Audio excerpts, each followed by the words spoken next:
안녕하세요. 마음세계시민학교 대표 강사 윤순주입니다. 반갑습니다. 저는 세계시민교육 강사와 다문화 이해 교육 강사로 활동하고 있습니다. 오늘의 학습 목표는 세계시민 교육 사상에 대해 이해하고 UN 지속가능 발전 5번째 목표를 알 수 있고 또 성평등에 대해서 설명할 수 있습니다. 사람의 임무는 세계 일원으로서의 임무가 있고 그리고 국민으로서의 임무가 있습니다. 빈곤 문제, 테러, 환경 문제, 범죄 등 모든 문제들이 개별 국가에서 자국민의 전체적, 사회적 권리를 보호하지 못하는 데서 비롯된 거지만 선진국들이 세계의 시민으로서 다른 국가에 지원하여 이러한 문제들을 함께 해결하는 문제이기도 합니다. UN 2030 지속가능 발전 17개 목표가 있습니다. 이 17개 목표 중에 5번째 목표인 성평등에 대해서 오늘은 알아보도록 하겠습니다. 성평등은 성별에 따른 차별, 편견, 비하 및 폭력 없이 인권을 동등하게 보장받고 모든 영역에서 동등하게 참여하고 대우받는 것을 말합니다. 지속가능 발전 5번째 성평등은 성평등 달성과 모든 여성 및 여아의 권익을 신장합니다. 세천년 개발 목표에 따라서 성평등과 여성의 권익에 대한 전진을 이루었지만 여성과 소녀들은 세계 각지에서 차별과 폭력을 계속적으로 겪고 있습니다.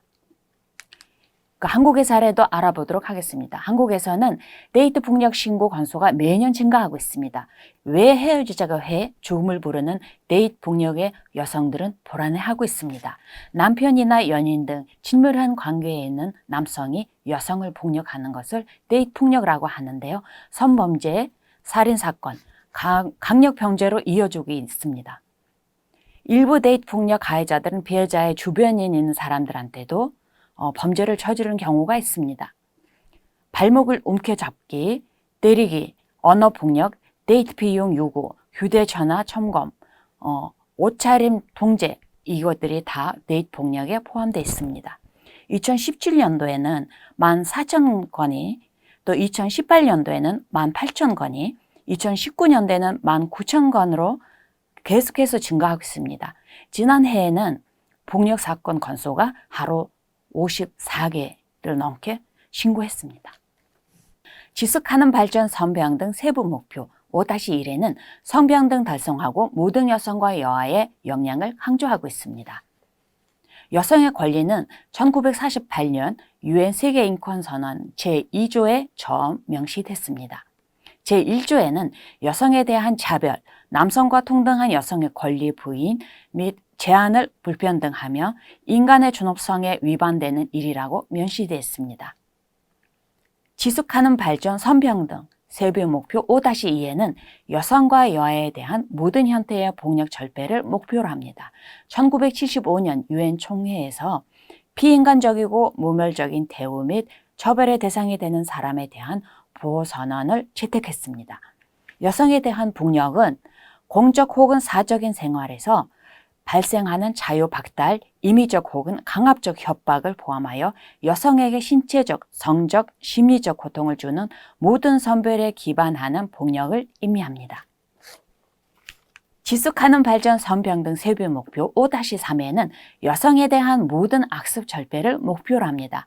세이브 더 칠드런 창립자 에글렌타인 잽이 1919년 처음으로 아동 권리 보호를 주장했습니다. 1924년에 제네베 선언, 1959년에는 아동 권리 선언이 UN 총회에서 채택됐습니다.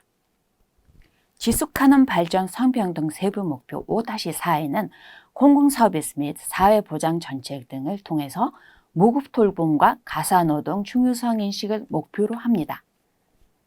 1995년에 베이징 행동강령은 여성과 양성평등을 위한 과제 제시를 했고 남성과 여성 간의 유급과 무급 노동의 불평등한 분배 문제를 제기했습니다. 2013년도 유엔 총회 보고서에는 모국 돌봄 노동을 주요 인권 이슈로 보고 있습니다.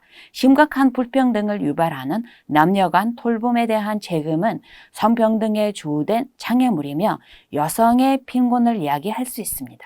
각국 정부는 생활을 영위할 수 있도록 사회연금 등을 제공해야 한다고 나와 있습니다.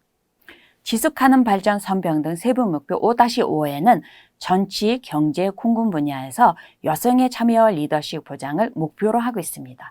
1948년에 채택된 세계인권선언에는 모든 사람들이 직간접적으로 각국에서 정치에 참여할 권리가 있다고 나와 있습니다.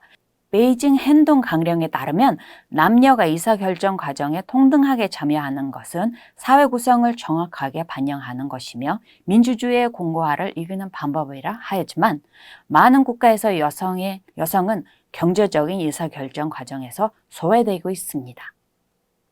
지속하는 발전 성평등 세부 목표 5-6에는 여성의 성, 생식 보건 및 재생산권에 대한 보편적인 접근을 목표로 하고 있습니다. 1994년에 유엔 인구기금에서 개최한 세계 인구개발회의에 따르면 생식권은 단순히 질병에서 자유로운 것을 의미하지 않고 육체적 건강과 정신적 건강, 사회적인 웰빙의 만족스러운 상태를 의미합니다. 1995년에 채택된 베이징 행동 강령에 의하면 여성은 높은 수준의 정신적, 신체적 건강을 누릴 권리가 있다고 합니다. 이것은 인권과 연결되어 있고 여성 인권은 성, 생식, 건강에 대한 자유롭게 누릴 수 있는 상태를 의미합니다. 성생식 건강 관련해서 남녀 간의 평등한 관계는 상호 간의 존중을 요구하며 성생활에 있어서 균등한 책임을 필요로 합니다. 코로나19 영향으로 인해서 최전선에서 근무하는 의료진과 사회복지사의 70%가 여성이라고 합니다. 코로나19 영향으로 여성과 소녀에 대한 물리적, 성적, 심리적 폭력 위험이 30% 증가했다고 합니다. 물리적 폭력에는 상처가 남건, 남지 않건 신체적으로 건드리거나 때리는 행동을 말하고 있고, 성적 폭력은 강간, 유사강간, 강제주행, 통신 매체를 이용하는 음란, 카메라 등을 이용한 촬영, 성희롱 등 성을 매개로 하는 모든 가행 행위를 말하고 있습니다.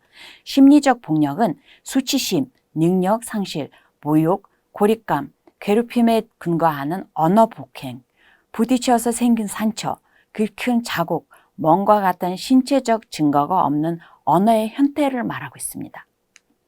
코로나19 영향으로 여성들이 남성에 비해서 모국 가사 노동과 돌봄에 약 3배나 많은 시간을 보내고 있습니다. 요즘에 사무실에서 일하는 사람들보다는 자택에서 근무하는 여성들이 더 많은데 학생들은 또 학교에 가지 않고 집에 있기 때문에 새끼를 30새끼를 집에서 만들고 아이들을 돌보는 시간이 더 많아져서 여성들이 더 힘들어하고 있다고 합니다.